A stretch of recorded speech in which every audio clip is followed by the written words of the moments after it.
नमस्कार दोस्तों, current affair series का ये अगला एपिसोड है। तो आज का करंट अफेयर्स देखते हैं।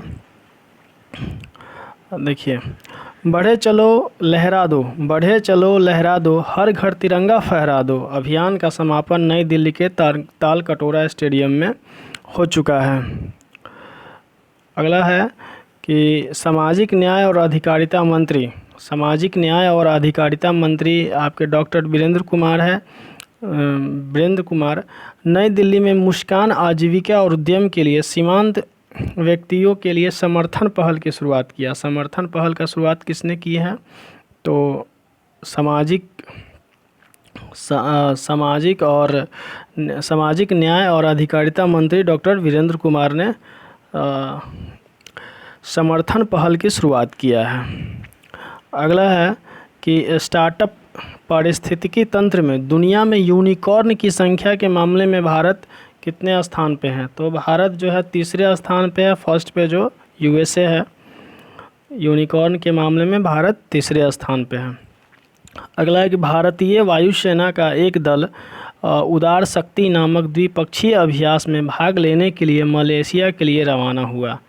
भारतीय वायुसेना का दल उदार शक्ति नामक द्विपक्षीय, देखिए उदार शक्ति जो द्विपक्षीय अभ्यास है किन किन देशों के बीच है? भारत और मलेशिया के बीच में उदार शक्ति नामक जो है द्विपक्षीय अभ्यास है। तो यहाँ से भी एक क्वेश्चन आएगा कि उदार शक्ति जो है किन किन देशों के बीच?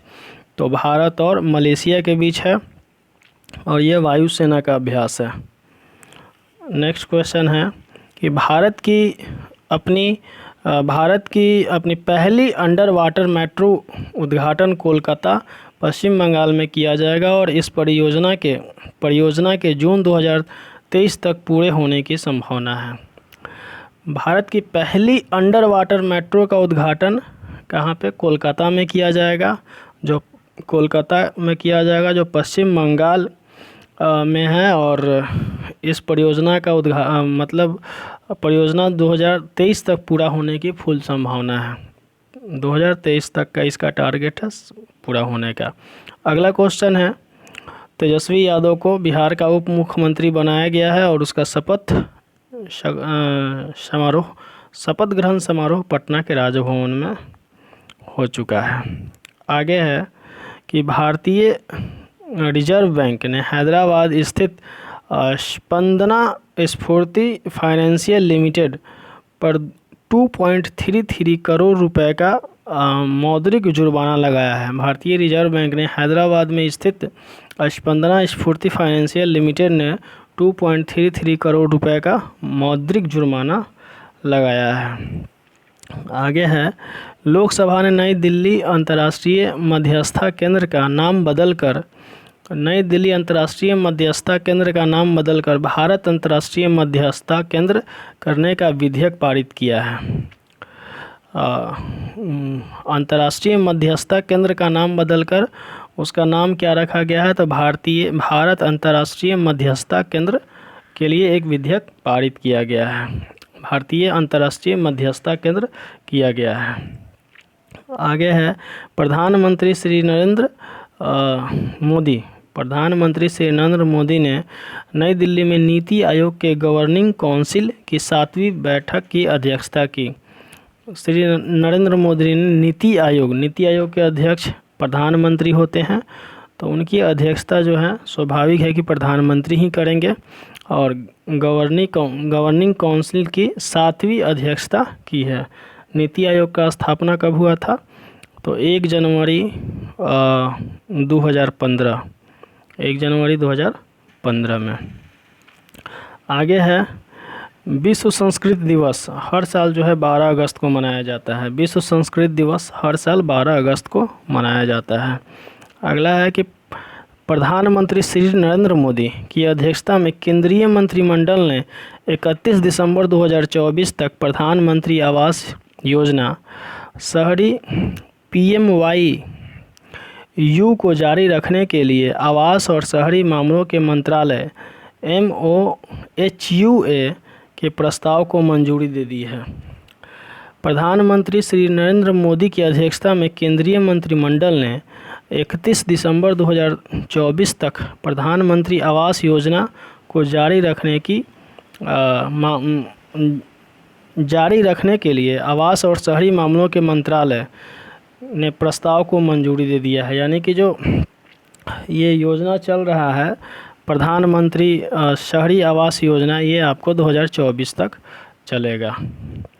अगला है कि राष्ट्रपति द्रौपदी मुर्मू ने न्यायमूर्ति उदय उमेश ललित को भारत का 49वां मुख्य न्यायाधीश CJI नियुक्त किया है। वह 27 अगस्त को कार्यभार संभालेंगे।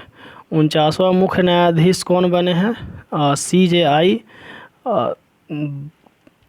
उदय उमेश ललित को 49वां मुख्य न्यायाधीश बनाया गया है, चीफ जस्टिस ऑफ इंडिया, जो कि 27 अगस्त को अपना कार्यभार संभालेंगे।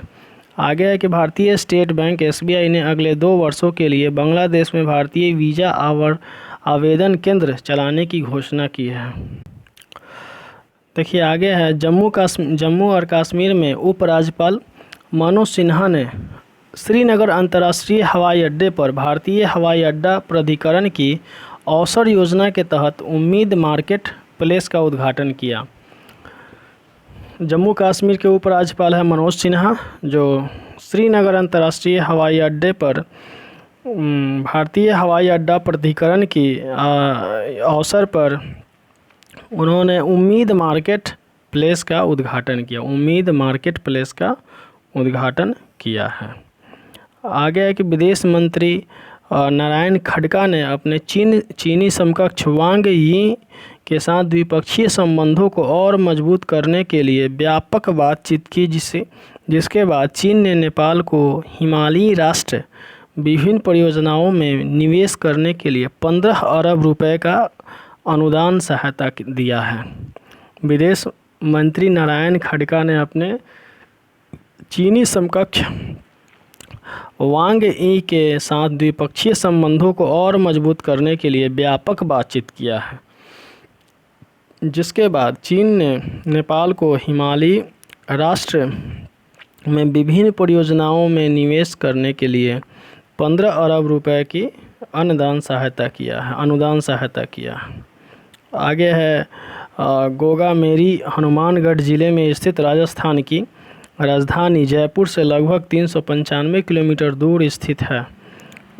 गोगामेरी मेला नाग देवता के सम्मान में मनाया जाता है और उत्सव नोगा नवमी पर शुरू होता है। देखिए गोगामेरी जो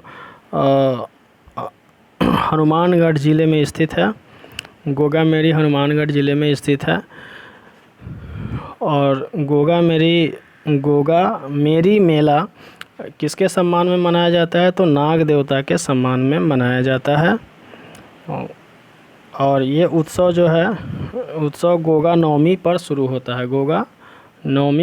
होता है। आगे है पश्चिम बंगाल के पूर्व राज्यपाल जगदीप धनखड़ ने भारत के 14वें उपराष्ट्रपति के रूप में शपथ लिया है। पश्चिम बंगाल के पूर्व राज्यपाल जो हैं जगदीप धनखड़ ने भारत के 14वें उपराष्ट्रपति के रूप में शपथ लिया है। आगे है अदानी इंटरप्राइजेज लिमिटेड ने पूर्वी भारतीय राज्य ओडिशा में एल्यूमिना रिफाइनरी स्थापित करने में $5.2 बिलियन का निवेश करने की योजना बनाई है। $5.2 बिलियन का निवेश करने का योजना बनाया है अडानी ग्रुप। आगे है टाटा पावर ने मुंबई में अपनी आवासीय परियोजना में इलेक्ट्रिक वाहन चार्जिंग पॉइंट प्रदान करने के लिए real estate developer JP infra Mumbai के साथ भागीदारी की है। टाटा पावर ने मुंबई में अपनी आवासीय परियोजना में इलेक्ट्रिक वाहन चार्जिंग पॉइंट प्रदान करने के लिए real estate developer JP infra के साथ भागीदारी किया है। आगे है भारतीय रिजर्व बैंक ने घोषणा की है कि उसने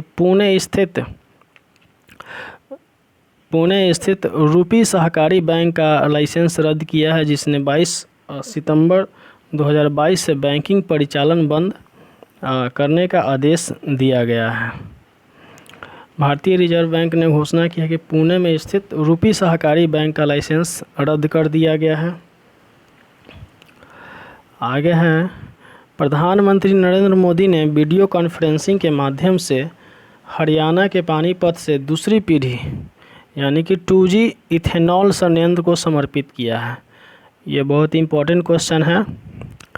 प्रधानमंत्री नरेंद्र मोदी वीडियो कॉन्फ्रेंसिंग के माध्यम से हरियाणा के पानीपत में दूसरी पीढ़ी 2G इथेनॉल संयंत्र राष्ट्र को समर्पित किया है।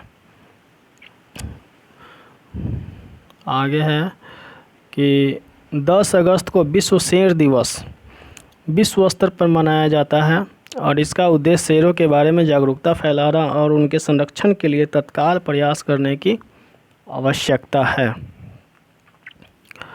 आगे है कि महान भारतीय शतरंज खिलाड़ी और 5 बार के विश्व चैंपियन विश्वनाथन आनंद को अंतर्राष्ट्रीय शतरंज महासंघ का उपाध्यक्ष चुना गया है। विश्वनाथन आनंद जो है कौन है? शतरंज के खिलाड़ी हैं और उनके 5 बार विश्व चैंपियन रह चुके हैं। उनको जो है अंतर्राष्ट्रीय शतरंज महासंघ FIDE का उपाध्यक्ष चुना गया है।